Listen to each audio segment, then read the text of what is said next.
So last week we did a very sad segment. We talked about Spencer Torkelson because he got sent down. He was just absolutely awful, complete bust. Guy stinks of baseball. I want to talk about somebody who does not stink of baseball. Okay, we're going to talk about Tarik Skubal, who may be the best pitcher in baseball right now. And I say that with only a little bit of fanboy in me. Okay, let me just run it down statistically for you. So we did this last week with Torque, and it was sad. This week we're going to do it with Scoob, and it's going to be happy. So first of all, from a win-loss perspective, Tarik Skubal has the highest win percentage in baseball. 889, 8-1 record for Scoob. I'm not going to say that wins and losses are a pitching stat, but basically, when he takes the mound, team usually wins. I mean, they've lost one game when he takes the mound. I believe it was against the Royals on the road. It was just a bad game for him. And you got to wonder if he would have pitched better in that game, how much better his stats would be than they already are. In 79 and 2/3 innings pitched, he's given up 5 home runs, just 15 walks. He's got a 219 FIP, FIP, that's fielding independent pitching. He's got a 213 ERA plus. 100 is average, by the way. He is at like twice above average. He is a full average above average. That is how good he has been in the ERA department. His ERA in actual numbers is 192. When you have a sub 2 ERA in the month of June, you're doing something special. Like he's got numbers that are better or at the very least comparable to MVP Kershaw and MVP Verlander. I don't know if he's going to win the MVP. I don't know if he's going to get votes to the MVP. Frankly, if he doesn't get votes, it might be one of the most disrespectful things. I mean, granted, a lot of game left to play, but he's been absolutely unreal. 0.891 whip. That is also the lowest in the major leagues. He's got a 640 strikeouts to walks ratio, a 10.8 strikeouts per 9, a 1.7 walks per 9, and a half a home run per 9. You can't make that up. You can't make that is like video game numbers. Okay. Taking a look at some of the Fangraphs numbers here.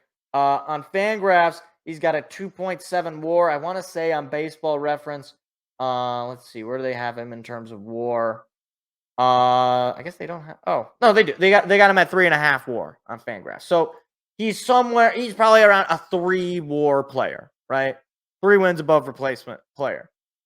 Absolutely unreal stuff. As far as other things, here's a stat that I thought was really kind of interesting. So batting average on balls in play is 267. So basically, when a ball gets hit in play, players are hitting slightly above league average. That's only when it's hit in play, because that doesn't happen a whole lot, because he's got 10 strikeouts per 9 innings.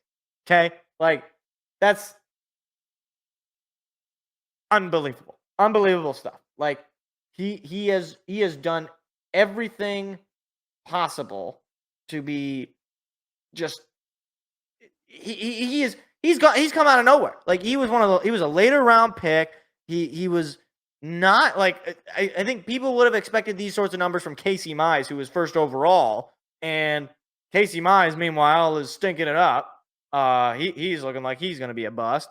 Meanwhile, Tarik Skubal looks like he might be the best pitcher the Tigers have had since Verlander, probably even potentially better than Verlander.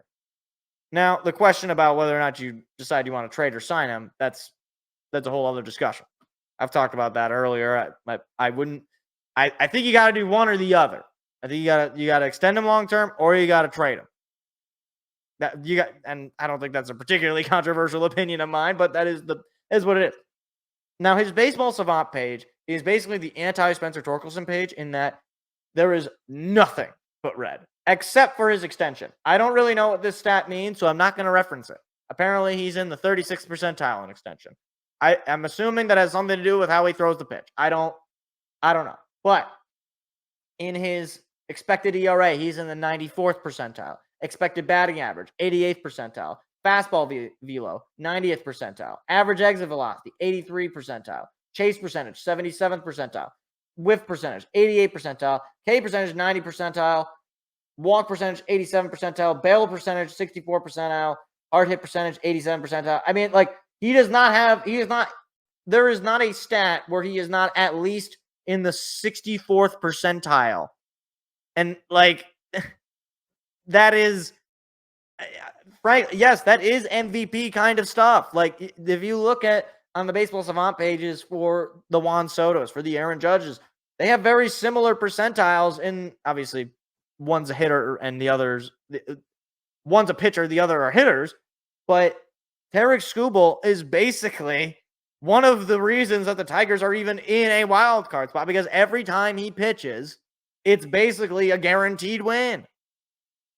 And like, he's not just beating up on bad teams. He's doing this to everybody. He did it to the Brewers who are a playoff team. Like, the Brewers are leading their division. Brewers are 12 games above 500. Like, we're not talking about him doing this against the Marlins or the Rockies or the Chicago White Sox. Like, he's doing it to everybody. And look, again, I'm a Tiger fan. I'm not trying to hide the bias here.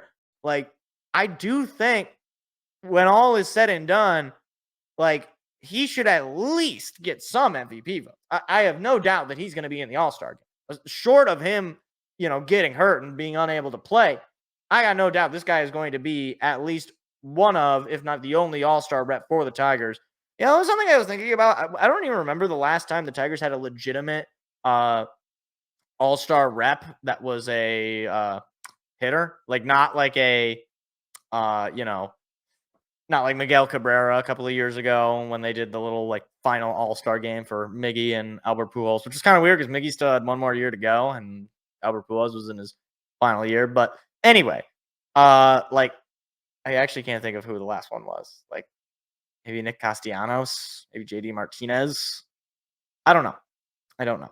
But look, the fact is, if you are a baseball fan and somehow you've managed to avoid Tarik Skubal, just look at his Baseball Savant page. Just look at some of the highlights he's posted this year. Just go, you know what you can do?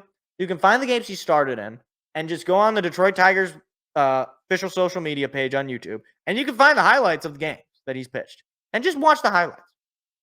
You are going to be stunned. If you somehow, because I know Tiger Baseball is not exactly a, highly popular brand in baseball generally.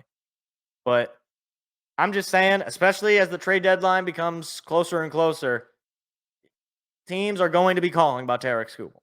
And this is going to change one way or the other. The trajectory of the Tigers is going to be determined whether or not they decide to extend Tarik Skubal or to trade him away for probably what could be one of the bigger hauls at the trade deadline. Because, yes, this guy is MVP good. He's already Cy Young good. Like, I think that goes without saying. This guy is right now the front runner for Cy Young, potentially front runner for the ERA title. Like, but man, oh man, like, if they do trade him away, I'm just saying, I'm not saying that it's necessarily the best move or that it's the only option. If they do trade Tarik Skubal, I would expect, upwards of 4 players in return. That including prospects and potentially ready-to-go players. That's how good this guy is. But I don't know. Team isn't all that good. So, oh well. Hey there, what you just watched was actually a clip from a larger show that we do every Tuesday night. What are you doing Tuesday night? Go ahead and hit the subscribe button and the like button so that you don't miss out on any more of our weekly shows every single Tuesday at 7 p.m. Eastern Standard Time. Hope to see you there.